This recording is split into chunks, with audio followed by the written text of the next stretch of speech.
કરી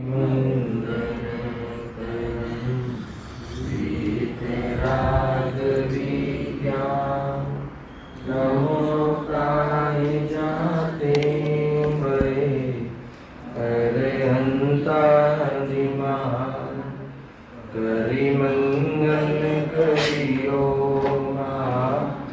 ગ્રંથ કરન કો કાન જાતે મિલે સમાજ સબ પાવે નિજ પદ રંગ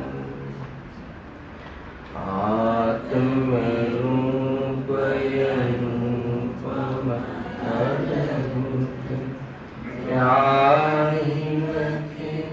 ભવ સિંધુ કરો આત્મ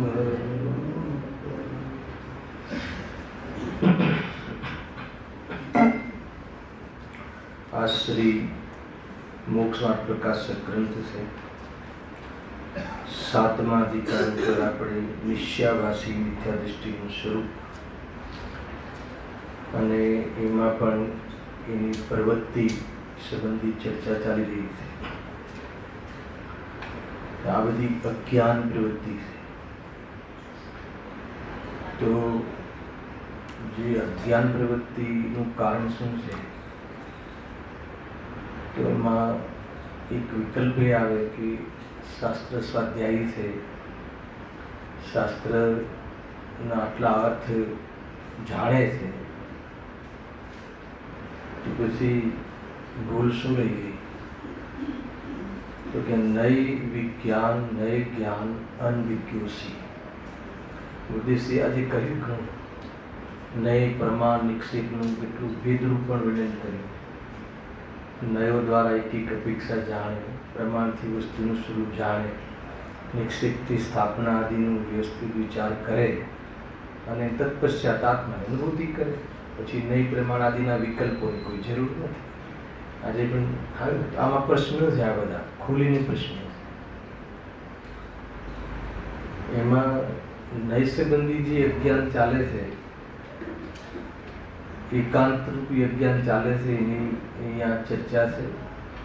ગઈકાલે અંતમાં નિશ્ચયની અને વ્યવહારની સંબંધી પરિભાષા રૂપ આપણે થોડી ચર્ચા કરી હતી. કેટલાક ભાઈઓ કહ્યું કે ફરીથી કહેજો. નિશ્ચયની અને વ્યવહારને સંબંધી પરિચય કર્યો હતો અંતમાં.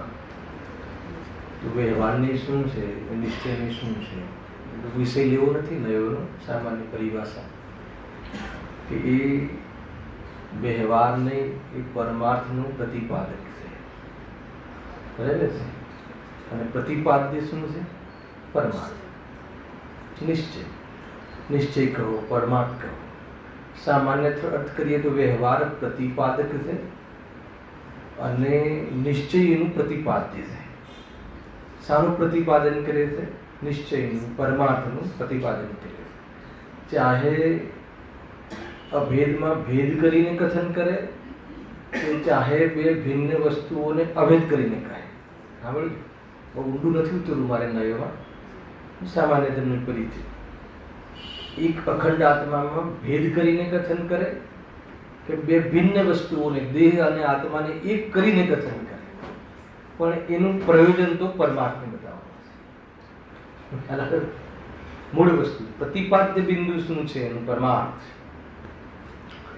એટલે ટૂંકમાં અગર જો વ્યવહાર જે પરમાર્થને બતાવે જ નહીં, એને એકલો વ્યવહાર હોય નહીં, અને વ્યવહારમાં પરમાર્થ ન જો જાણે, પરમાર્થ તરફ ધ્યાન ન જાય, તો એનો કહેવાનો પણ વ્યવહાર નથી એ જીવને. આ સામાન્ય કથન કર્યા.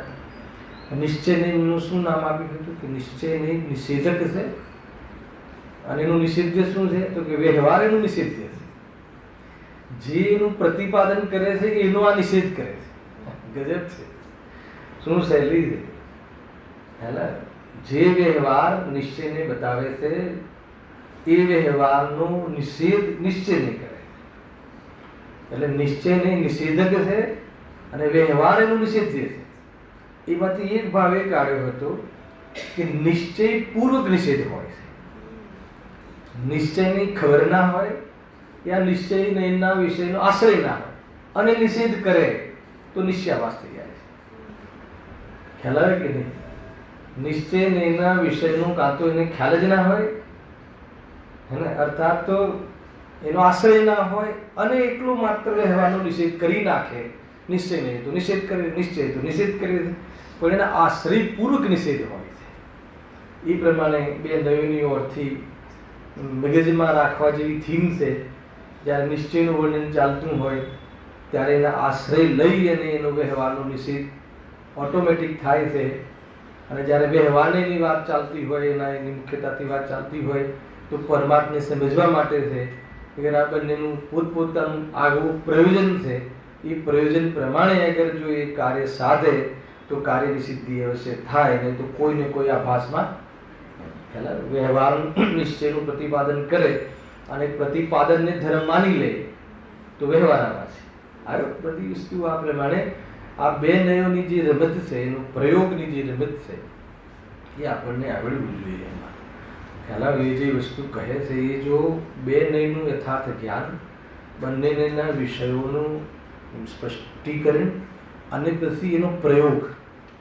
ઘણીવાર આપણને નયો સંબંધી સ્પષ્ટીકરણ થઈ ગયા છે ભૂપેન્દ્ર, પછી એનો જે એપ્રોચ છે, એનો જે પ્રયોગ છે, એને કેવી રીતે, કઈ અપેક્ષાથી કહ્યું છે, અહીંયા કઈ અપેક્ષાથી કહ્યું છે, એ બી સ્પષ્ટીકરણ છે.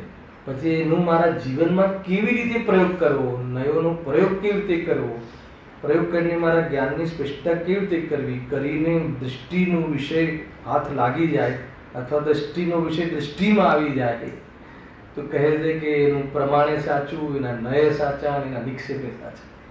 બાકી બધું ખોટું હોય છે. એવી સામાન્ય ચર્ચા કરી. હવે આપણે મૂળ પ્રકરણ પર આવી જઈએ છીએ.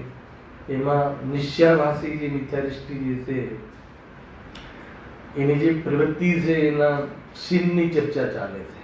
એનું સીન છે ને, એક સીન, બે સીન, આપણે સીન શબ્દ વાપર્યો તો પહેલું સીન તો બહુ ચર્ચા થઈ ગઈ. પહેલું સીન શું હતું કે સ્વચ્છંદ બની એને પાપોમાં પરિવર્તન કરે છે, હે ને. નિશ્ચયને એમાં સંબંધી જાણકારીની આડ લઈ અને હું તો સમ્યદૃષ્ટિ છું અને સુભાવમાં તો ધર્મ નથી, બરાબર, એમ છોડી એમ સમજીને પાપોમાં પરિવર્તન કરે છે ને અમારે બનતો હોય નહીં. એ પહેલું સીન થઈ ગયું.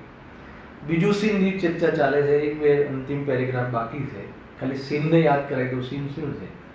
એક બીજું સીન એની પ્રક્રિયાનું, એની ક્રિયાનું બીજું સીન એ છે. કયું સીન છે કે એક શબ્દમાં કહેવું હોય તો નિરુદ્યમી થઈ, પ્રમાદી બનીને, જેમ કે ખીર અને ખાંડનું સેવન કરીને આળસુ થઈને પડ્યો રહે એમ પડ્યો રહે છે. તો એમાં વિઝન શું હતું? એમાં વિઝન એ હતું કે જે વેપાર આદિ અને સ્ત્રીના ભોગ આદિના જે કાર્યો છે તીવ્રતાના, એના કાર્યોને છોડી દે છે. કાર્યોને, રાગ છૂટી ગયું છે, કાર્યોને છોડી દે છે. અને શુભામાં તો ધર્મ નથી એટલે એમાં પણ પ્રવર્તન કરતો નથી. અને જે વિતરાગરૂપ જીવન, વિતરાગરૂપ ઉપયોગ તો એને છે નહીં. તો પછી એ શું કરે છે તો કે એમાં જ આળસુ બનીને, સુસ્ત બનીને સુસ્તીમાં પડ્યો રહે છે. પ્રોબ્લેમ એ નથી કે સુસ્તીમાં રહે છે, કોઈને આવી જીવન હોઈ શકે તો એ નિશ્ચાતભાસી હોય એવું નહીં, પણ એમાં એ સુસ્તીને, સુસ્તતાને શુદ્ધોપયોગ માને છે, એને વૈરાગ્ય માને છે. વૈરાગ્ય માને છે. કોઈ જીવને એવું આળસ આવી જાય કોઈ બહુ મોટી વાત નથી શરીરમાં, હે ને. જીવનમાં એ વળી પાછો અભ્યાસ કરતાં કરતાં એવું લાગી જાય. તો એ રીતે પણ અહીંયા ચર્ચા કરવામાં આવી છે. એની ચર્ચા બહુ ચાલી રહી છે. એમાં ઘણી બધી વાત આવી. માત્ર અમે એક આત્માનું ચિંતન કરીએ છીએ. પંડિતજી બહુ લોજિક આપે છે કે એક આત્માનું ચિંતન તું કેટલી વાર કરીશ, અને એનો વિષય તો થોડો હોય છે. પછી શું કરે છે તો પછી કે ખાનપાન આદિ, અને ખાલી વેપારમાં ના જાય. લોકોને લાગે, સમાજને, કે ભાઈ વેપારમાં આવતા જ નથી, બસ વૈરાગ્ય આવી ગયું છે. સ્ત્રી આદિના વિષયો પણ લેતા નથી એટલે ઘરના કુટુંબીઓને એવી લાગે કે બહુ સજ્જનતા આવી ગઈ છે. વાત નથી, એનો નિષેધ નથી, પરંતુ એમાં એ શુદ્ધોપયોગ નહીં, એમાં એ ઉદાસીનતા શબ્દે છે. પરંતુ આગળ એમાં શું છે એ બધી ચર્ચા કરે છે. એનો હવે જે ખુલાસો છે એનો ખુલાસો આપણે આગળ વાંચીએ છીએ. જો પાના નંબર કયું હતું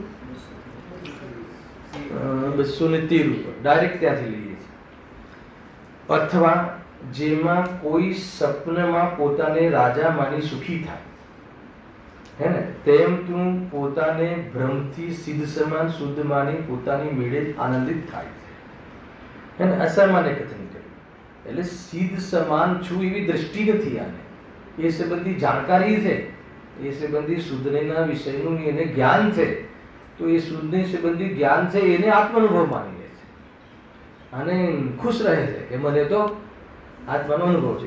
એ જીવની એ વાત છે. જો શું કહે છે, અને એક એવું એનું સ્વરૂપ શું બતાવ્યું ઉદાહરણ, જેમ કોઈ રાજાનું સ્વપ્ન જોવે, સ્વપ્નમાં હું રાજા છું એવું સ્વપ્ન જોવે અને ખુશ રહે, એ ખુશી કેટલા સમયની? સ્વપ્ન જેટલી ખુશી છે કે નહીં? એટલી એ ખુશી છે કે નહીં? ખુશી નથી, એ શું છે? ભ્રમ છે. ભ્રમ છે. રાજા છે નહીં અને રાજા માની બેઠો છે, અને રાજા માની બેઠો છે તો રાજા માની બેઠો છે અને એમાં જે સુખનું એને ભ્રમ છે, પરંતુ ન રાજા છે કે ન ત્યાં સુખ છે, એવું છે. અરે સમ્યક દૃષ્ટિ હોય તો એને સુખ હોય, પણ સમ્યક દૃષ્ટિ માની બેઠો છે એટલે સમ્યક દૃષ્ટિ જેવો સુખી છું એવો ભ્રમ છે, સુખ નથી, એમ અહીંયા કહે છે. હવે એને આ કથનની વિવક્ષા, આ કથનની ટીકા બહુ જોરદાર, તરત જ રનિંગમાં. અથવા કહીએ, અથવા જેમ કોઈ ઠેકાને રતિ માનીને કોઈ સુખી થાય. આ તો અનુભવ છે ને આપણે, રતિ કોઈ જગ્યા એટલે બાગ બગીચા છે, કોઈ કુદરતી દ્રશ્ય છે, બહુ ઠંડક દ્રશ્ય છે, ઠંડા પ્રદેશો છે, તો એમાં આપણને રતિનું સુખ લાગે ને, મજા આવી ગઈ બહુ. આટલી તડકામાં આટલા ગરમીમાંથી આમ હિલ સ્ટેશન પર જઈએ તો ત્યાં આનંદ થાય કે લાગે કે ના લાગે કહો. તો એ આનંદ શાનો છે? રતિનો આનંદ, રતિ ક્રીડાનો, કે ત્યાં એ પ્રમાણે રતિનો આનંદ લાગે. કોઈ દુર્ગંધ હોય ને પછી કોઈ સુગંધ આવી જાય તો આપણને એક રતિ લાગે ને, તો એમાં સુખ લાગે છે, તો એ સુખ ભાસે છે, એમ અહીંયા કહે છે. જો તો તેમ કાંઈક વિચાર કરવામાં રતિ માની સુખી થાય છે. હવે શું કાંઈક વિચાર એટલે શું? તત્વનો, એક આત્માનો. આપણને આ થવું દોષ નથી, થાય, પ્રસન્ન થઈએ કે ના થઈએ. આપણને આજે જોરદાર ગુરુદેવશ્રીનું પ્રવચન હોય અને ભગવાન આત્માનું વર્ણન કરે અને આપણને એ સમજણમાં બી આવે કે નહીં આવું મારું સ્વરૂપ છે, અને ભેદ વિજ્ઞાનની પ્રવૃત્તિ બતાવે અને મુક્તિનો ઉપાય બતાવે તો આપણને હર્ષ થાય કે ના થાય કહો, પ્રસન્ન થઈએ કે ના થાય, ચિત્ત ખુશ થાય કે ના થાય કહો. અને થાય એની ના નથી સાંભળજો, પછી જે આપણે વાક્ય અડધું વાંચ્યું પહેલાં એ નક્કી કરો કે ચિત્ત ખુશ થાય કે ના. મજા આવી ગઈ. શું કામ મજા આવી? કે મને મારા સંસારના અભાવનો, મુક્તિનો ઉપાયનો અને મળી ગયો, એ સંબંધી મને વિદ્યા ખબર પડી ગઈ. એનો આનંદ હોય કે ના હોય? તત્વ અભ્યાસ કરીએ, તત્વનો વિચાર કરીએ, એક આત્માનો વિચાર કરીએ, સ્વાધ્યાય કરીએ તો આપણને ખુશી થાય છે કે નથી થતી? તો એ ખુશી, એ રોમાંચ, ગુરુદેવજી આને રોમાંચ કહે, એ રોમાંચને એ આત્માનો અનુભવ માની લે છે. ભૂલ ત્યાં છે, લખી દેજો. રતિ માની સુખી થાય તેને તું અનુભવજનિત આનંદ કહે છે. તો એ કયો આનંદ છે? કસાયની મંદતાનો આનંદ છે. હેલાયો કે નહીં? કસાય મંદ પડી ને આપણને, મોહની મંદતાનો અવસર જે થયો એને તો તીવ્રતાની અપેક્ષા, એ મંદતા ને અપેક્ષિત સુખ કહેવાય છે. અપેક્ષિત સુખ છે, સાપેક્ષ સુખ છે, નિરપેક્ષ સુખ નથી. અનુભવનું સુખ નિરપેક્ષ હોય છે, સહેજ હોય છે, અને આ સુખ સાપેક્ષ હોય છે. સાપેક્ષ એટલે શું? આની અપેક્ષાએ, તીવ્રતાની અપેક્ષાએ, મનતામાં આકુરતા ઓછી છે, એનું એવું સુખ છે. તો એ સુખનો ભરોસો ન કરાય, પણ એવું આવે ખરું. પણ કોઈ એને આત્માનું સુખ માની લે, કેમ કે એના જ્ઞાનનો વિષય, એના રાગનો વિષય, એના વિકલ્પનો વિષય આત્મા બન્યો, અને આત્મા બન્યો અર્થાત તો ભેદ જ્ઞાન બન્યો, એટલે એને એમાં થોડી આકુરતા ઓછી થઈ, તો એ શું માની લે છે? કે અમને તો અનુભવનો આનંદ છે. એ અહીંયા કહે, બહુ જોરદાર છે. એને જ્ઞાન માની લે છે, એમ કેવું છે. ક્યાં અનુભવજનિત આનંદ કહે છે. હવે બીજો હવે વૈરાગ્ય, આ એનું જ્ઞાન, આ ભાષી જીવનું જ્ઞાન, અને આત્મા સંબંધી વિશેષ ખુલાસો હોવો, એને આત્મજ્ઞાન માનવું, એ નિશ્ચયાભાષીનું જ્ઞાન. હવે નિશ્ચયાભાષીનું વૈરાગ્ય જુઓ. નિશ્ચયાભાષીનું વૈરાગ્ય કેવું હોય? જો જેમ કોઈ ઠેકાણે અરતિમાની ઉદાસ થાય છે. એને અરતિમાની ઉદાસ થાય. અરતિ એટલે માન લો કે કોઈ એવા પ્રસંગો હોય, કોઈ જગ્યાએ દુર્ગંધ હોય, કોઈ જગ્યાએ ઝઘડા થતા હોય તો આપણને ન ગમે. ખ્યાલ આવ્યો? કોઈ વૈરાગ્ય નથી, આપણને ન ગમે ત્યાં ન જઈએ, અને એમાં ત્યાં ન જઈએ એ સારી વાત છે, પણ એ વૈરાગ્ય નથી, એમ કહેવું છે. અરતિ ભાવ છે, ત્યાં આપણને મન લાગે નહીં. કોઈ એવી જગ્યાએ જઈએ કે જ્યાં બહુ તડકો હોય, બહુ ગંદકી હોય, બધી અવ્યવસ્થા હોય, અથવા આપણા તત્વથી વિરોધ બધી વાતાવરણ હોય, તો આપણે ત્યાં આપણું મન લાગે નહીં. કોઈ ધાર્મિક પ્રસંગમાં જતા રહ્યા, પરંતુ ત્યાં પછી ખ્યાલ આવે કે આ તો બધું તત્વથી ઉલટું ચાલી રહ્યું છે, તો ત્યાં કેટલું મન લાગે? ત્યાં મન ના લાગે ને, તો પછી ત્યાં જઈએ નહીં, અને ક્યારેય જવાની અનુમોદના કોઈને કરીએ નહીં. બરાબર છે? આવું એક મોમેન્ટ આવે કે ના આવે આપણા જીવનમાં? આવે. તો એ કહે છે કે કોઈ ઠેકાણે અરતિમાંની ઉદાસ થાય છે, તેમ વેપાર આદિ અને પુત્ર આદિને ખેદનું કારણ જાણી તેમાંથી ઉદાસ રહે છે. હેલા, ઉદાસ રહે છે એટલે આ કહ્યું ને કે ભાઈ નરકના ભયથી, કે હવે કેટલો વેપાર કરીશું. કોઈ વખત એક પ્રકાર અતિ આવેશમાં આવી જાય કે નહીં, એમાં તો ધર્મ નથી, એમે આવેશમાં આવી જાય ને એ બધા એ તરફનું નિવૃત્તિ કરી નાખે, તો એ અરતિ ભાવ છે, વૈરાગ્ય નથી. આત્માના આશ્રય વગર વૈરાગ્ય ના હોય. રાગની રુચિ છૂટે નહીં, સાંભળજો, અને રાગના કાર્યો ઘટાડે. શું કહ્યું? રાગની રુચિ છૂટે એને વૈરાગ્ય કહે છે, પણ રાગની રુચિ છૂટી નથી, પરંતુ કોઈ અન્ય અભિપ્રાયથી અથવા કોઈ માત્ર ધર્મ બુદ્ધિથી પણ, હે ને, ધર્મમાં આવું ના હોય, ધર્મ કરવો હોય તો વેપાર ના હોય, એમ જેવી રીતે એ માની અને એ સંબંધી અરતિ રૂપ ઉપજાવે અને કાર્યો ઓછા કરે, તો એ કહે છે કે એ વાસ્તવમાં એ બી ખોટું નથી, આ સારી વાત છે, પરંતુ એને તું વૈરાગ્ય માને તો કહે છે કે નિશ્ચયવાદ. આ નિશ્ચયવાદ ઘણા લોકો એમ કે નહીં, અમે હવે એની સાથે વાત જ નથી કરતા. એ વ્યક્તિ શું છે કે ધર્મના વિરોધમાં બોલે છે, આપણે તો એમની સાથે એની સામે જોતા જ નથી. એને વૈરાગ્ય કહેવાય કે દ્વેષ કહેવાય?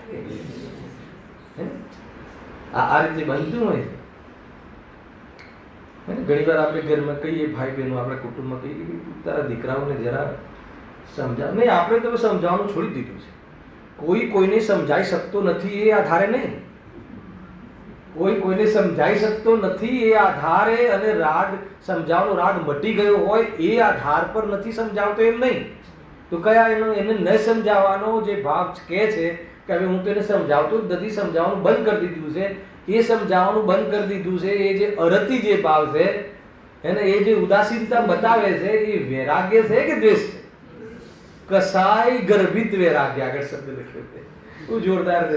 જો એવી રીતે કદાચ કોઈ એ પ્રકારે બી પ્રવૃત્તિ થાય તો એનો પણ નિષેધ નથી, પણ એને શું માની લે કે આપણે તો વૈરાગ્ય આવ્યું, આપણે કોઈ જગ્યાએ કાંઈ ઇન્વોલ્વ થવું નહીં ને કાંઈ નહીં, કોઈ મગજમારી કરવી નહીં. આધાર શું? એ પ્રભુ છે એ તું માને છે કે એ માન લો કે વિરોધી છે એમ માને છે, અને થોડાક એના મીઠા શબ્દોમાં મિત્ર પક્ષ શબ્દ આવી ગયો હે ને, જે આ તત્વની ધારાને કબૂલ નથી કરતા એને આપણે વિરોધી કહેવાનું છોડી દીધું છે. હવે શું કહીએ છીએ? મિત્ર પક્ષ કહીએ. બહુ સારો મીઠો શબ્દ છે, એમાં બી વાંધો નથી, પણ એનો એ સંબંધી એની સાથે રિલેશન તે સમાપ્ત કરી દીધા છે, એની જોડે ચર્ચા નથી કરતો, સારી વાત છે. પરંતુ એ પણ ભૂલેલો ભગવાન છે, પણ ભગવાન છે એવી દ્રષ્ટિપૂર્વક નિવૃત્તિ છે, તો કે ના, એમ તો દુશ્મન લાગે. આ તો કે તું કેવી રીતે વૈરાગ્ય છે? ખ્યાલ આવે છે આખો? હું આપણા જે મનની વિકૃતિ છે ને, એક અંદરની, એમ છે.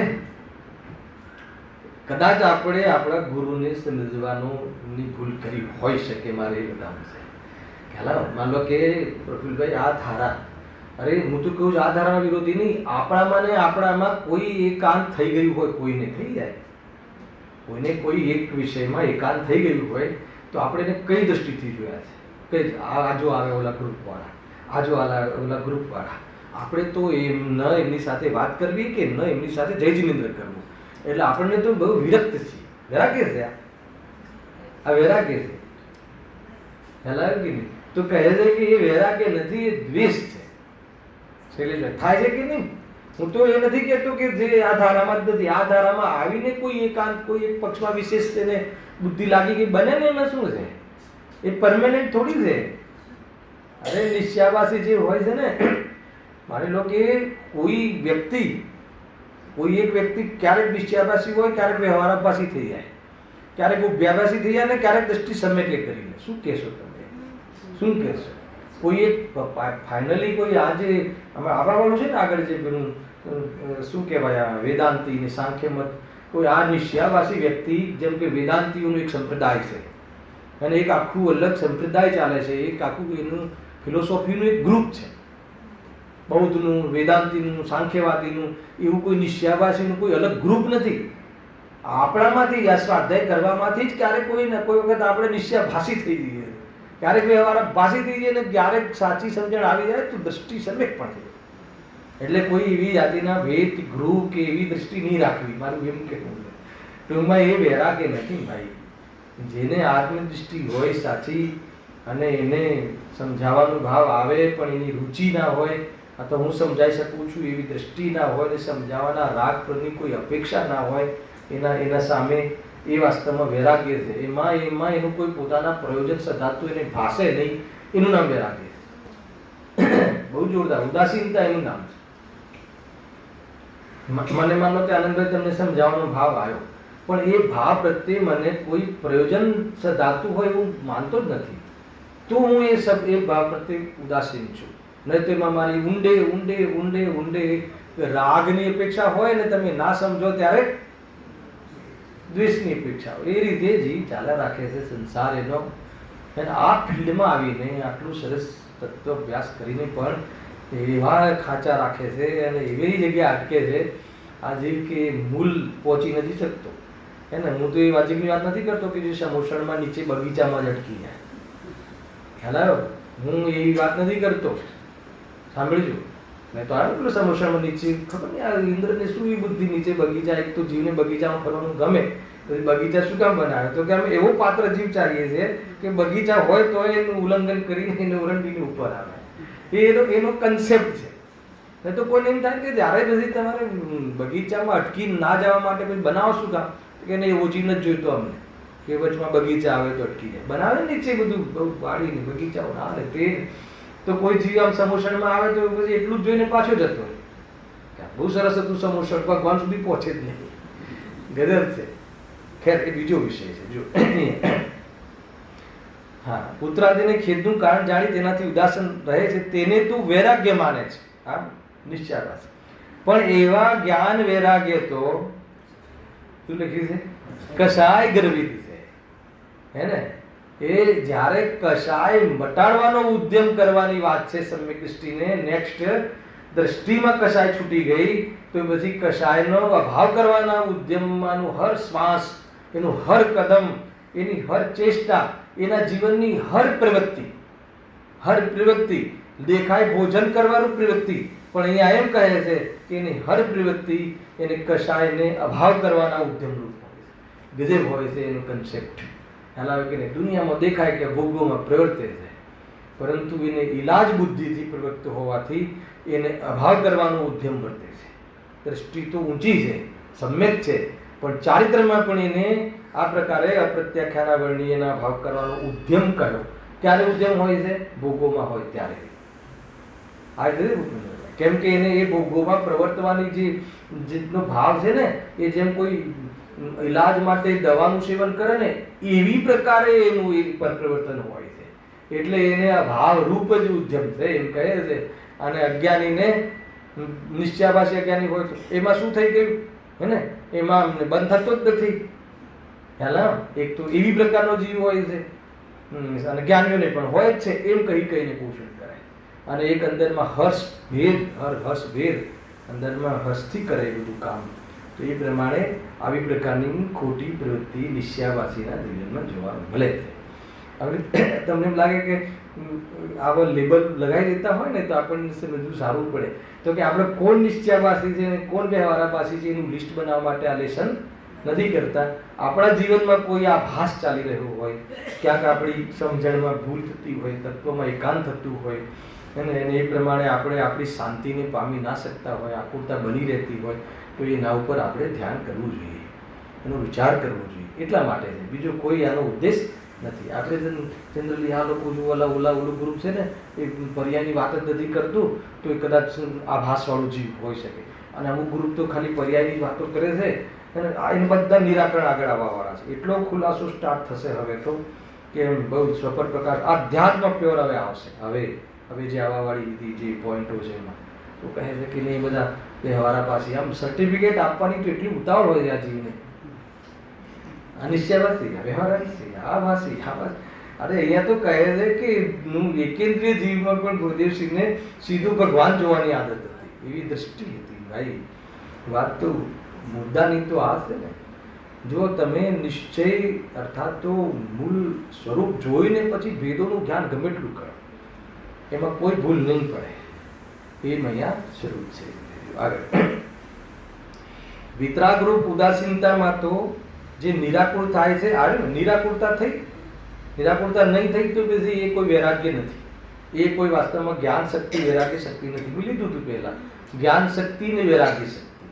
જીવ જ્ઞાન શક્તિ જે આગમના માધ્યમથી આત્મા વિશે જાણે છે એને જ્ઞાન શક્તિ કહે છે અજ્ઞાની, અને કોઈ કેટલાક વિષયો છોડે છે એને વૈરાગ્ય શક્તિ સમજે છે.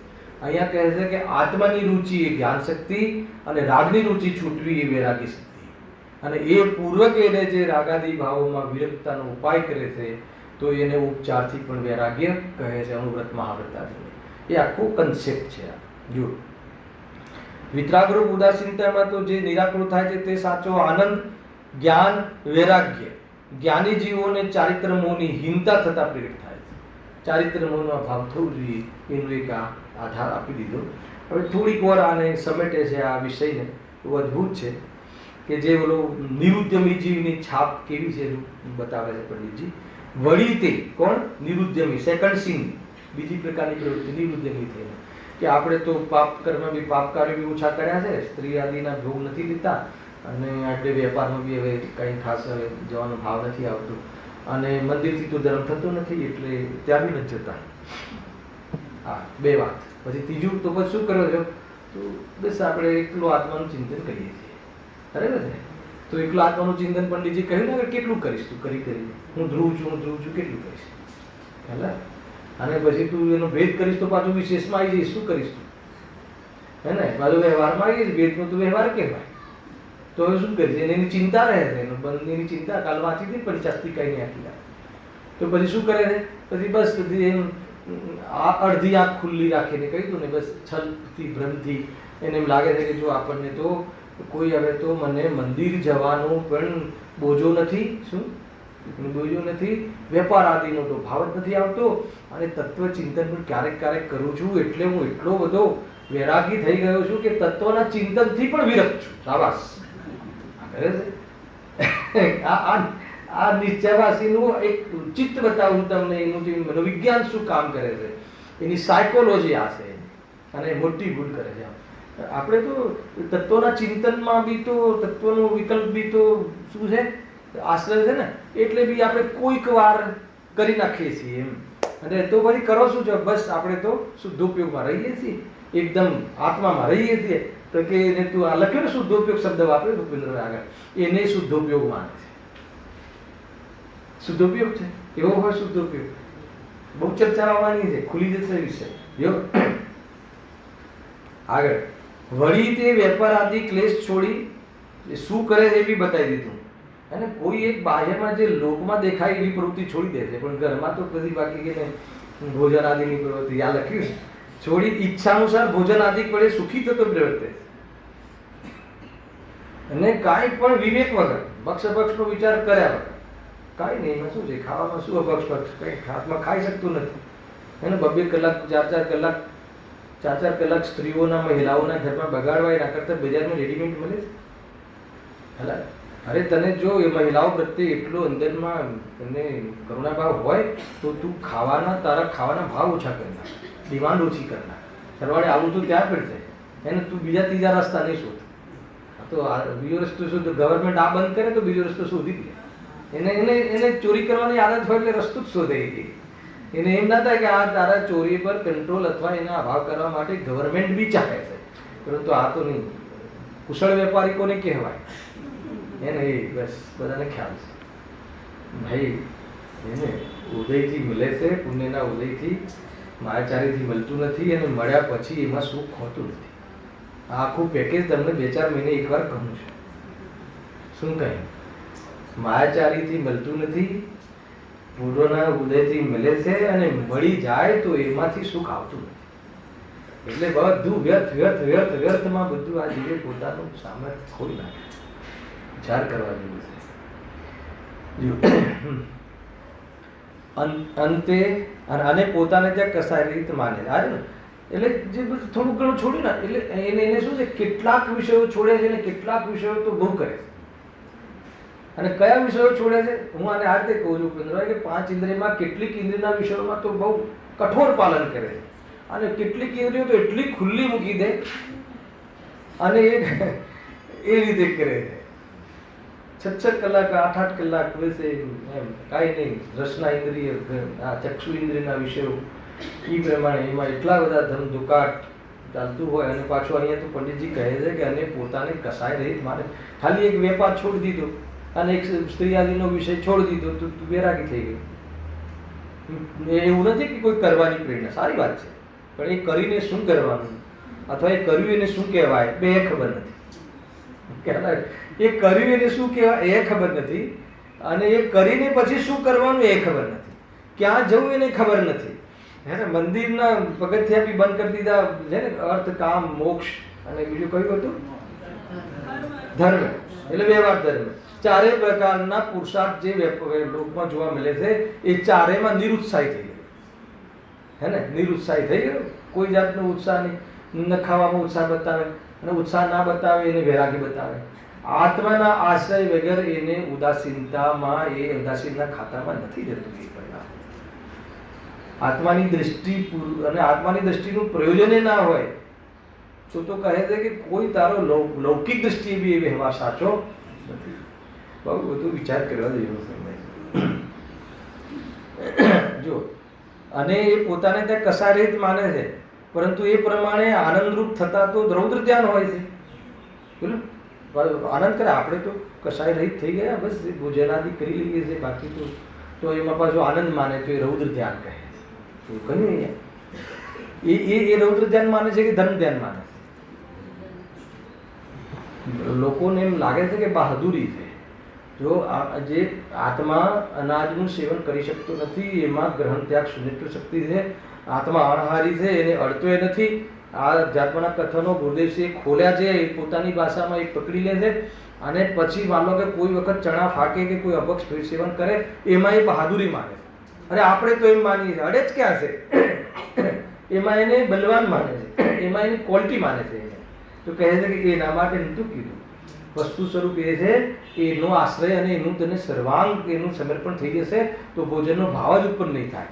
પણ એની દ્રષ્ટિ થયા પછી બી ભોજનનો ભાવ ઉત્પન્ન થાય તો તું ભક્ષ અભક્ષનો વિવેક કરજે, રાગમાં વિવેક રાખજે, રાગમાં જ્ઞાનના વિવેકને હાજર રાખજે. નહીં તો રાગ એવો ચડી જશે કે તને અનંતાનુબંધી એકત્વપૂર્વકનો આવી જશે, તારું સમ્યક દર્શન ખંડિત થઈ જશે. ચાહે ભોગની પ્રવૃત્તિ હોય ભોજન આદિની, કે ચાહે સ્ત્રી આદિના ભોગની પ્રવૃત્તિ હોય, એમાં માથે ચડી જશે. આ વિચાર કરજો, બહુ જ આ જબરજસ્ત એની ભૂલો થાય છે. એ રીતે આખું જીવન નીકળી જાય એમ. પાપોમાં ને પાપોમાં લખ્યું જો. અને જ્યાં સુખ સામગ્રી છોડી દુઃખ સામગ્રીનો સંયોગ થતા, હવે પોઝિટિવ સેન્સ બતાવી, સુખ સામગ્રી છોડી દુઃખ સામગ્રીનો સંયોગ થતા સંકલેશ ન થાય, રાગદ્વેષ ન ઉપજે, ત્યાં નિષ્કષાય ભાવ હોય છે. આ કથન મેં 2-4 વાંચ્યું, ભૂપેન્દ્રભાઈ 2-4 વાર વાંચ્યું સવારે. મને એનો ભાવ ખબર નથી પડતી. જો હું ફરતી વાંચું, તમને કોઈ ભાવ ખ્યાલ આવે તો કહેજો. અને જ્યાં સુખ સામગ્રીને છોડી દુઃખ સામગ્રીનો સંયોગ થતા સંકલેશ ન થાય, રાગદ્વેષ ન ઉપજે, ત્યાં નિષ્કષાય ભાવ હોય. કાંઈક બેસતું નથી, બધી ગુરુદેવસિંહનું પ્રવચન ખોલ્યું. એમાં એમને જબરજસ્ત આનું સમાધાન કર્યું કે જ્યાં પ્રતિકૂળ સંયોગ હોય કે અનુકૂળ સંયોગ હોય, બંને સંયોગોમાં સંકલેશતા ના થાય. ગજબનો અર્થ કાઢ્યો. આનો પ્રાસ નથી બેસતો. આમ 2-4 વાર વાંચીએ છે, શું કહેવા માંગે છે, તો શું કીધું હશે આમાં કંઈ ખબર પડતી નથી. હે, હા, સૂત્ર જેવું કરી દીધું. તો પછી ગુરુદેવસિંહને ખોલ્યું, એમાં એમ કહ્યું કે ચાહે એને અનુકૂળ સંયોગ હોય કે પ્રતિકૂળ સંયોગ હોય, તો બંને પ્રસંગોમાં એ સંકલેશ ન થાય, અહંકાર કે હીનતારૂપ સંકલેશતા ન થાય. એનો અર્થ કે રાગ દ્વેષ ન થાય. સંકલેશતાનું કારણ રાગ દ્વેષ ન થાય, હે ને? તો એમાં પ્રતિકૂળતાના સંયોગોમાં દ્વેષ, પ્રતિકૂળના સંજોગમાં અને અનુકૂળમાં રાગ, એવો રાગ દ્વેષ ન થાય અને નિષ્કસાય રહે, નિરાકુલ રહે. એ જ વાસ્તવમાં ધર્મ છે. કુલ મળીને સમ્યક દર્શન જો તને થઈ ગયું, આ તો જ્ઞાની માને છે ને પોતાને, તો વારંવાર એના પર લઈ આવે છે કે જો તું જ્ઞાની થઈ ગયો હોય, જ્ઞાની કોને કહેવાય? આત્મદ્રષ્ટિને જ્ઞાની કહેવાય. નાસ્તી તો નાસ્તીથી કહીએ તો જેનામાં કસાયની દ્રષ્ટિ છૂટી ગઈ છે અને સ્વભાવની દ્રષ્ટિ થઈ ગઈ છે. બે વસ્તુ છે. સ્વભાવની દ્રષ્ટિ થઈ ગઈ છે અને કસાયની દ્રષ્ટિ છૂટી ગઈ છે. તો પછી સમ્યક દ્રષ્ટિ, અને એટલે એને સમ્યક દ્રષ્ટિ કહેવાય. તો પછી એવો સમ્યક દ્રષ્ટિ કરે શું? તો કે જે કસાયની દ્રષ્ટિ છૂટી ગઈ છે છતાં કસાય છે. પહેલા તો એ માનતો જ નથી કે મને કસાય છે. પર્યાયમાં તો કે પહેલા કે તને કસાય છે માન, બરાબર છે? હવે કસાય છે માન, તો હવે તું કસાયને નહીં માને તો એનો અભાવ કરવાનો પુરુષાર્થ કેવી રીતે કરીશ? દોષનું જ્ઞાન નહીં કરે તો અભાવ કેવી રીતે કરીશ? ગુણ દોષોને શું કામ જાણવા? ગુણને પ્રગટ કરવા જાણવા અને દોષને અભાવ કરવા જાણવા. આવ્યો ને? જાણેલો પ્રયોજનવાન એ રીતે. હવે એને જે દોષને જાણ્યા કે આ દોષ છે, તો પછી તું એનો અભાવ કર, એનો ઉદ્યમ કર. તો કેવી રીતે કરવું? તો આવીને આગળ તીવ્ર કસાયનો અભાવ કરવા માટે શુભ કાર્યો છોડીને શુભ કાર્યમાં પ્રવર્તન કર. કસાયની મંતારો પછી શું કર? તો કે પછી એ છોડીને શુદ્ધ ઉપયોગમાં જઈને તું એનો પણ અભાવ કર. આ શુભ ભાવનો આ રીતે આખી પ્રવૃત્તિ બરાબર બાઉન્ડિંગ જે છે એને મોક્ષ માર્ગનું આ બાઉન્ડિંગ છે. અને આનાથી કોઈ થોડું પણ ઇધર ઉધર હોય, ઈતો ભ્રષ્ટમ ઉતો ભ્રષ્ટમ. આવ્યું ને કાલે ન નિશ્ચયના ઠેકાણા ને વ્યવહારના ઠેકાણા. કશું નહીં, ન નિશ્ચયના હોવાથી ન નિશ્ચયનો એનો આશ્રય છે અને વ્યવહાર તો એને છોડી દીધો છે. કેમ કે તો બધા વિકલ્પ છે. તો પછી શું થયું? ભ્રષ્ટ થઈ જાય છે. અને પછી કહે છે એવો આળસુ જીવનું શું ફળ આપ્યું હતું? આળસુ જીવમાં એકેન્દ્રિય જીવનું ફલ કર્યું. કેમ કે ખીર ખાંડ ખાઈને આળસુ થઈને પડ્યો રહે છે. તો એવું કયું જે બીજી એવી પર્યાય મળે કે જે પડી રહેવા વાળી છે? તો કે એકેન્દ્રિય. એકેન્દ્રિય પથ્થર મોટો પહાડ બની જાય, એ પહાડમાં પેદા થઈ જાય મોટા પથ્થર રૂપે, અને સ્થિર થઈને ત્યાં, કેમ કે એને ખીર ખાંડ ખાઈને આળસુ થઈને પડ્યા રહેવું હતું ને, તો એનું ફળ આ છે. લખ્યું ને પંચાસ્તિકાની ગાથામાં, એકેન્દ્રિયમાં જાય છે નિશ્ચાવાસી. બહુ ખતરનાક વાત છે કે તને શુદ્ધ નહીંનો વિચાર કરવાની શક્તિ હણાઈ જાય છે નિશ્ચાવાસી જીવને. બહુ ખતરનાક વાત છે. તો આપણે તો વ્યવહારાવાસી બનવું સારું. અરે આ ક્યાંથી લઈ આવ્યું તું પડી પાછળ? ના, તમે કીધું કાલે સ્વર્ગમાં જાય કમસે કમ. અરે સ્વર્ગમાં જાય એનો અર્થ કે તો એનું જે ફળ હોય એ કહે, પણ પાછું સ્વર્ગમાં જઈને એ કેન્દ્રિયમાં જાય છે અગર જો આત્માનું હિત ના સાથે. નર્કમાં ના જાય એટલી વાત ઠીક છે. આ તો નર્કમાં એ જાય ને કાં તો એ કેન્દ્રિયમાં જઈને પડ્યો રહે. બહુ ખતરનાક વસ્તુ છે ભાઈ. એટલે બહુ જૈન શાસનમાં એટલી સાવધાની રાખવી. કોઈ એકાંત કરીને શું કરવું છે? તારી મૂછો પર દાવ શું કામ આપવો છે? હું જાણું, હું એક છું, હું એક છું. અરે એક છું તો એને અનુભવ કર. એક છું એના બોલવા માટે છે કે ના એક છું એનો કોઈ વ્યવહાર હોય છે? એકનો વ્યવહાર નથી હોતો, એને બહારના ઊંચા વ્યવહાર હોય છે. એને પર્યાયનો શુદ્ધ વ્યવહાર નિશ્ચયની છે અને પર્યાયનો અશુદ્ધ વ્યવહાર એ દેવદર્શન આદિ હોય છે. આ બંને વ્યવહારોનું અર્થાત જ્ઞાન હોય છે ને, એમાં એકેમાં ન એ આશ્રયભૂતમાં એકેમાં રસ નથી હોતો. માત્ર એને શુદ્ધાત્માની દ્રષ્ટિ જ કેળવાય છે, અને કેળવી હોય તો એના આશ્રયનો પુરુષાર્થ કરે. બીજું કોઈ એને ઇધર ઉધર કઈ વાત નહીં. ભાઈ તમે શું કહો છો અને શું નથી કહેતા એમાં પડીને કોઈ એને મતલબ નથી. જ્ઞાનીઓનો આશ્રય લો. જ્ઞાનીઓએ કહ્યું છે એની અપેક્ષા સમજવી જોઈએ, અને એના માટે ન સમજાય, એની વિધિ ના આવડતી હોય તો નયનો અભ્યાસ કરો. નયનો અભ્યાસ કરવો બહુ જરૂરી છે. અને ક્યાં કેવી રીતે કહ્યું છે ને, કે અમે કાલે બતાવ્યું ને ઓલી કઈ ગાથા, ઓલી ક્રમબદ્ધ પર્યાયવાળી ગાથા. અને ધવલામાં ક્રમબદ્ધ પર્યાયમાં એમ કહે, શું કહ્યું કે જે સમયે જે થવાનું છે એ સમયે એ જ થવાનું છે એમ માને તો કહે છે મિથ્યા દ્રષ્ટિ. ધવલા ગ્રંથ, કર્ણાનુયોગનો ગ્રંથ.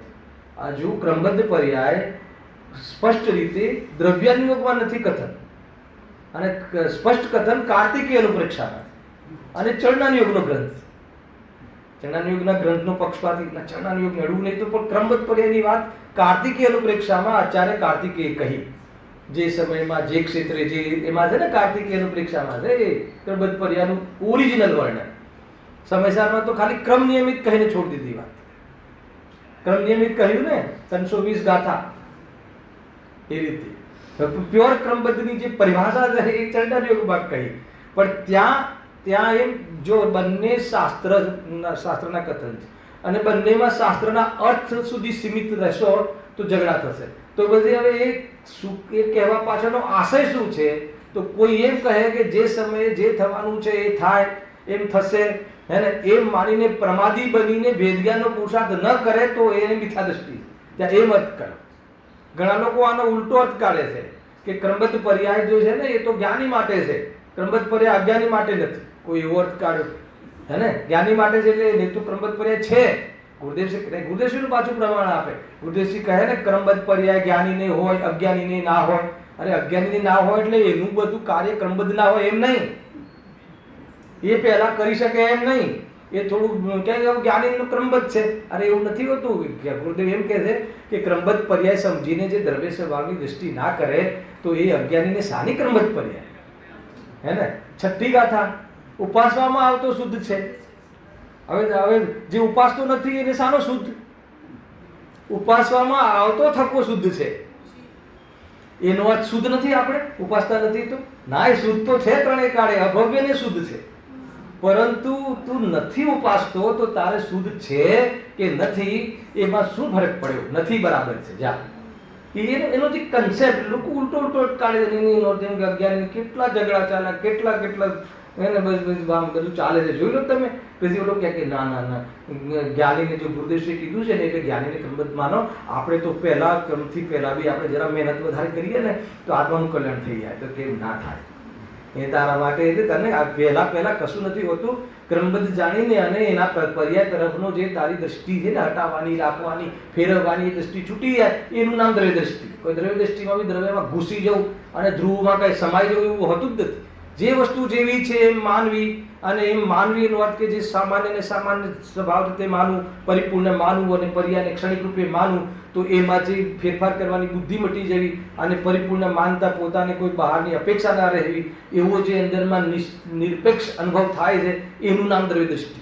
અને એમ લાગે છે કે આ બધું વિચારીને પછી ક્યાંક દ્રવ્ય દ્રષ્ટિ કરવાની હશે તો ત્રીજી કોઈ દ્રવ્ય દ્રષ્ટિ હોતી નથી, ધ્રુવની દ્રષ્ટિ હોતી નથી. આ વિષય બહુ વિશાળ છે. ક્યારેક હું અનુભવના ખાતામાં વિસ્તારથી ચર્ચા કરીશ. એમ ધ્રુવની દ્રષ્ટિ શું છે, દ્રવ્યની દ્રષ્ટિ શું છે, એનો પણ આપણે વિચાર કરી શકીએ એમ છે. અધ્યાત્મ બી જબરદસ્ત છે, હે ને. કોઈને લાગે કે તમે પર્યાયની વાત, તો આજે અધ્યાત્મની વાત આવી, હે ને. તો કોઈ પેલો પર્યાયવાળો આજે આવી જાય તો તમે આજે અધ્યાત્મની જ વાત કરો છો, પર્યાયની નથી કરતા. તો જેને જે ગમે એવું કેવું થોડી એવું જરૂરી છે. અને જે વસ્તુ જેવી છે એવી માને વિષય કયો ચાલે છે. તમે હમણાં મને કાર્તિકેય અનુપ્રેક્ષા કે કોઈ એવી જાતિનો ગ્રંથ આપી દો તો વ્રતોના વર્ણન કરીશ અને વ્રતનું પ્રયોજન કહીશ અને કેવી રીતે વ્યવહાર ધર્મ, એને વ્યવહાર ધર્મ બી આમાં કહ્યું છે અને એને વાસ્તવમાં બંધનું કારણ બી આમાં જ કહ્યું છે. વ્રત આદિને એનું નામ વ્યવહાર ધર્મ ક્યાં આપ્યું છે? શાસ્ત્રોમાં. અને એ વ્યવહાર ધર્મ રૂપી જે વ્રતાદિના ભાવ છે એ પાપ અને પુણ્ય બંને સમાન છે, એ પણ આમાં આપ્યું છે.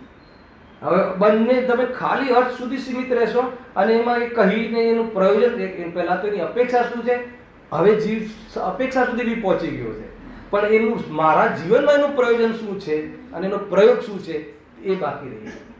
અને એમાં પછી જે મિસ્ટેક કરી નાખે છે તો કોઈનો કોઈ આભાસ કરી અને આ ક્ષેત્રમાં આવીને ખાલી ધર્મના નામે ભ્રમ થઈ અને છેલ્લા શ્વાસે તો આકુરતા તો રહે જ છે.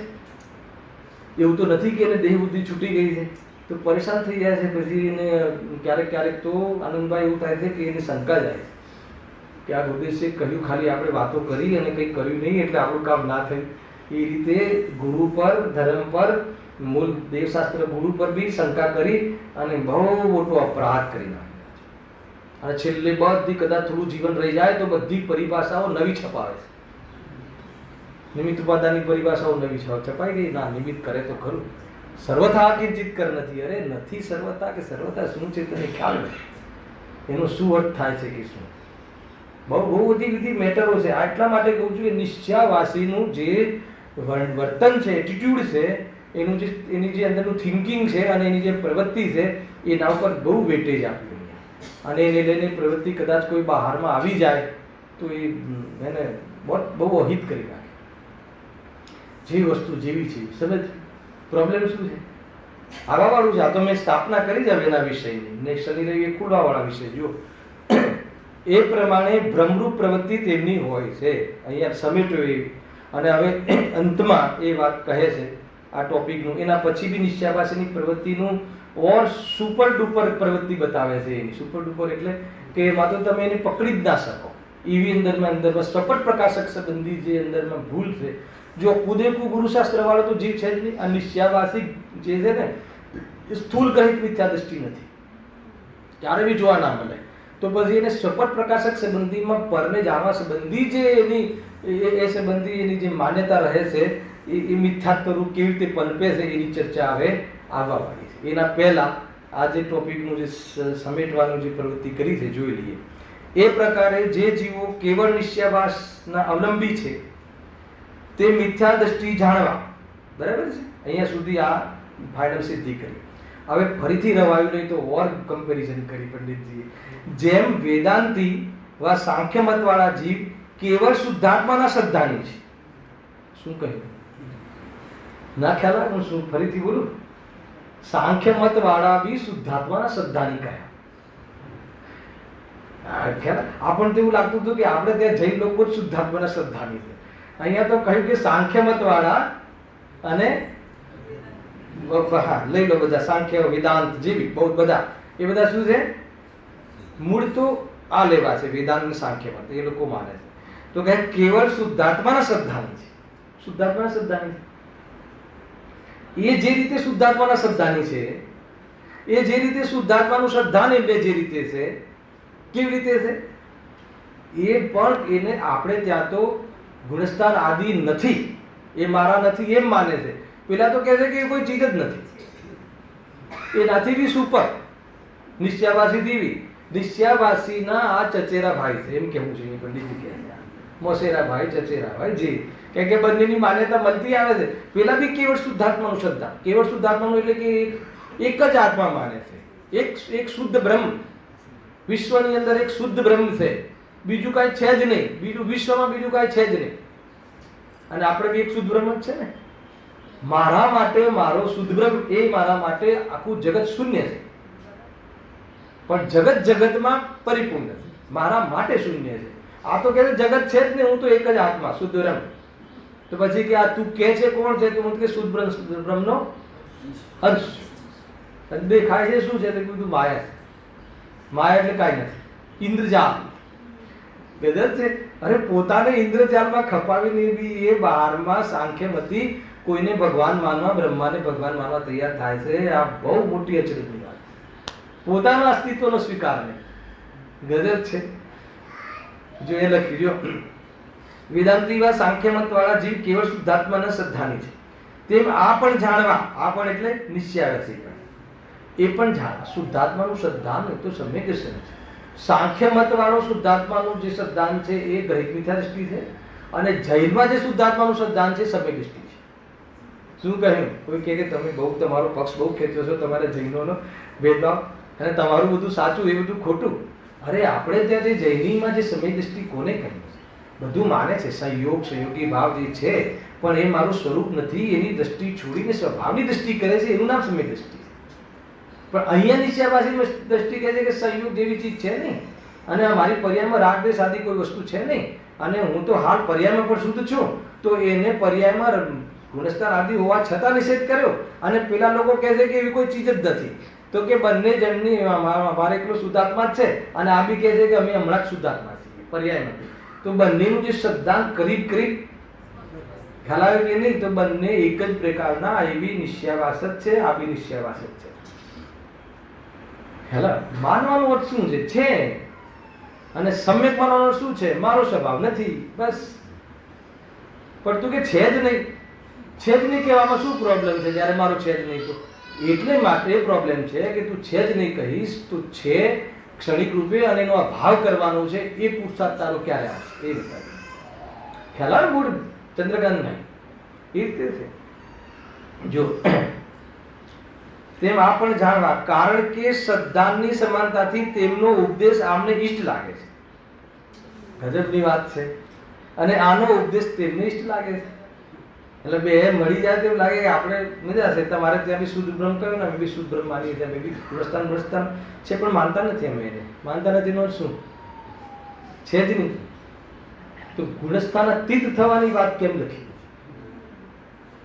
હે ને? સ્વભાવ તો ગુણસ્થાનાતીત છે અને પર્યાયમાં ગુણસ્થાનાતીત થવું છે. એ શું છે આ બધી વસ્તુઓ? તો કે તારે સમજવું પડશે, જે વસ્તુ જ્યાંથી છે ત્યાં સમજવું પડશે.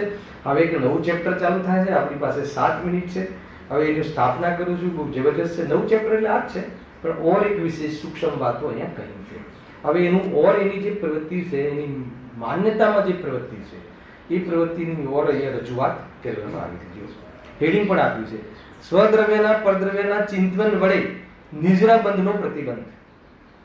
હવે સપટ પ્રકાશકની વાત ખુલાવવાળી છે, પૂરી તાકાતથી લેશું આપણે એને. આમાં બહુ જબરજસ્ત વસ્તુ છે. શું કહે છે કે સ્વદ્રવ્ય પરદ્રવ્યના ચિંતન વડે નિર્જરા બંધનો પ્રતિબંધ. બરાબર, વાંચું છું પછી તમને હેડિંગ ખ્યાલ આવશે. વળી જે જીવોને એવું સિદ્ધાંત છે કે કેવળ શુદ્ધાત્માના ચિંતનથી તો સંબંધ નિજરા થાય છે, વા ત્યાં મુક્ત આત્માના સુખનો અંશ પ્રગટ થાય છે. બરાબર, તથા જીવના ગુણસ્થાન આદિ અશુદ્ધ ભાવોનું અને પોતાના સિવાય અન્ય જીવ પૂતગલ આદિનું ચિંતન કરવાથી આશ્રય બંધ થાય છે. બોલો આ બરાબર છે કે નહીં? કહો પહેલા. આ સાચી છે? આ સાચાના અર્થમાં લખી છે અહીંયા કે અહીંયા દોષના અર્થમાં લખી છે? પહેલા તો એ નક્કી કરવું પડે. તો ક્યાં ખ્યાલ આવે કે આ પ્રશ્ન છે કે જવાબ છે? પહેલા આવે કે ગુરુ તત્વ ચર્ચા છે ને, ખાનીય તત્વ ચર્ચા. ખાનીય તત્વ ચર્ચામાં જે 2, 4, 5 વાંચ્યું છે ભૂપેન્દ્રભાઈ, વાંચજો. જીવનમાં એકવાર વાંચવા જેવી ચીજ છે. ખાનીય તત્વ ચર્ચા જબરજસ્ત થઈ હતી આપણા તરફથી વિદ્વાનને, બાકી બધા ઓલી સાઈડ. તો એમાં લેખિત આપવાની હતી તમારી શંકા કે જેવી તમારી કમેન્ટ, ઓરલી કાંઈ નહીં. તો 3 પાનાની લેખિત પહેલા શંકા હોય. તો આપણે શંકા વાંચીએ તો આપણે એમ લાગે કે આ તો જવાબ છે, આ તો બરાબર છે. પછી એમનું ખંડન કરવામાં આવે.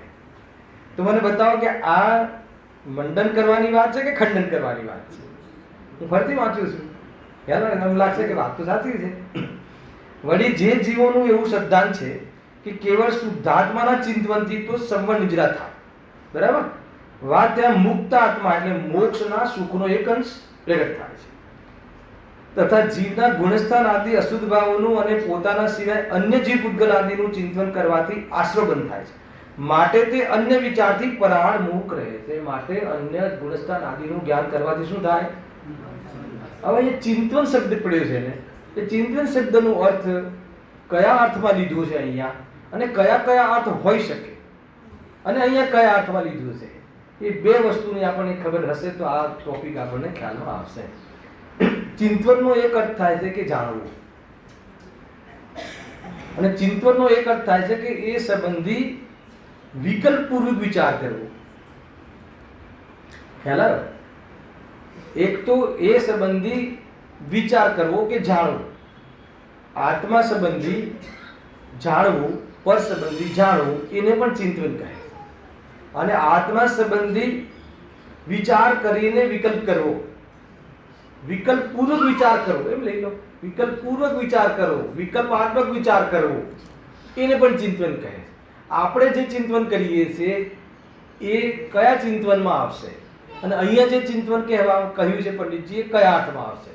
આપણે બી ચિંતન કરીએ છીએ ને, તો આપણે ચિંતન કરીએ કે હું શુદ્ધ છું, બુદ્ધ છું, દેહથી ભિન્ન છું, એવું જે આપણે જાણીએ છીએ. અગર જો જાણવા સુધી સીમિત લઈએ તો એ જે ચિંતન શબ્દ આવશે એ જાણવાની ઓર વાત, જાણ્યું તમે. અને એમાં માન લો કે આપણે વિકલ્પપૂર્વક વિચાર કર્યો તો એ રાગાત્મક વિચાર થઈ જશે. તો અહીંયા એ ચિંતનની હાલ વાત નથી.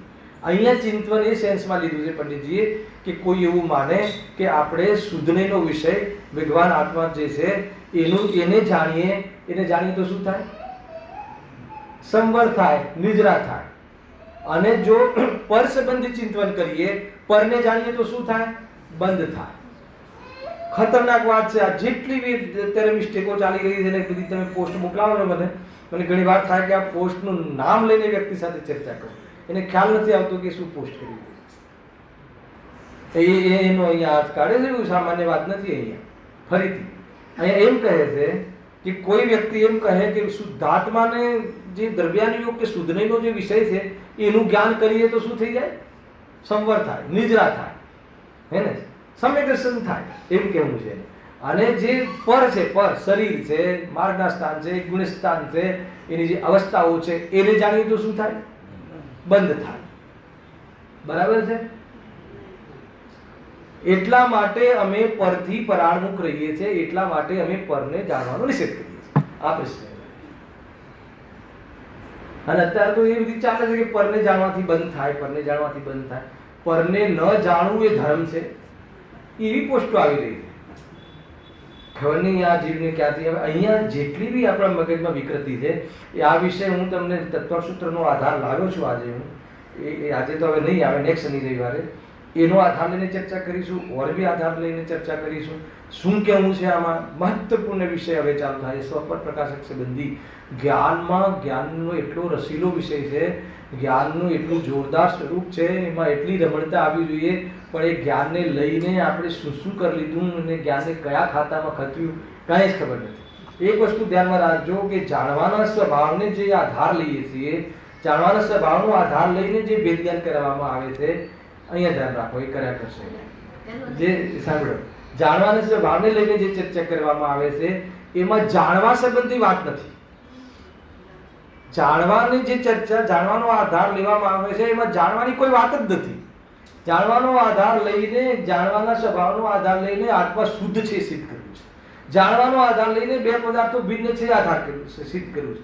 જાણવાનો આધાર લઈને જ્ઞાનની ક્રિયાનો કરતા છે, રાગની ક્રિયાનો કરતા નથી, અકર્તા સિદ્ધ કર્યું છે. જાણવાને લઈને આ જાણવાને તો સાધન બનાવવું છે, પણ આપણે સિદ્ધ કરવું છે આપણી ત્રિકાળ સત્તા, આપણું ધ્રુવપણું. જાણવાનો તો આધાર લેવો છે ને આપણે આપણને આપણું સ્વાધીનપણું સિદ્ધ કરવું છે. અને એ કર્યા વગર આજે જાણવાની ઓળથી આને જાણે, આને ન જાણે, અને પરને જાણે તો આમ થઈ જાય, અને સ્વને જાણે તો આમ થઈ જાય. તો કહે છે કે તે કેવલીને પણ તારા કઠેરામાં ખડા કરી દીધા. કઈ જ દોષ નથી. જાણવો તો સ્વભાવ છે. અને એમાં ગુરુદેવસિંહે જે બે અપેક્ષાઓ કહી છે, નથી જાણવા વાળી અપેક્ષા, જાણવા વાળી અપેક્ષા, એ કયા અર્થમાં કરી છે?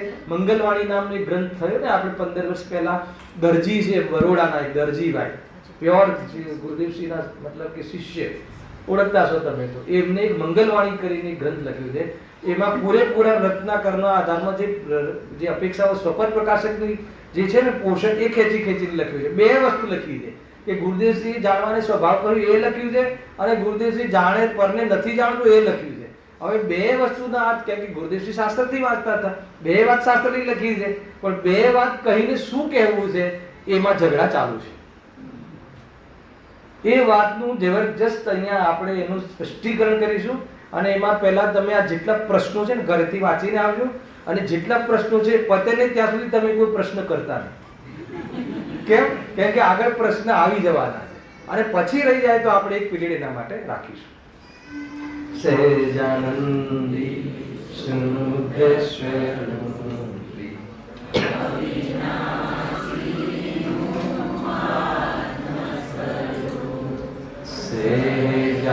સહેજાનંદી શુદ્ધેશ્વરૂપી અવિનાશી આત્મસ્વરૂપ.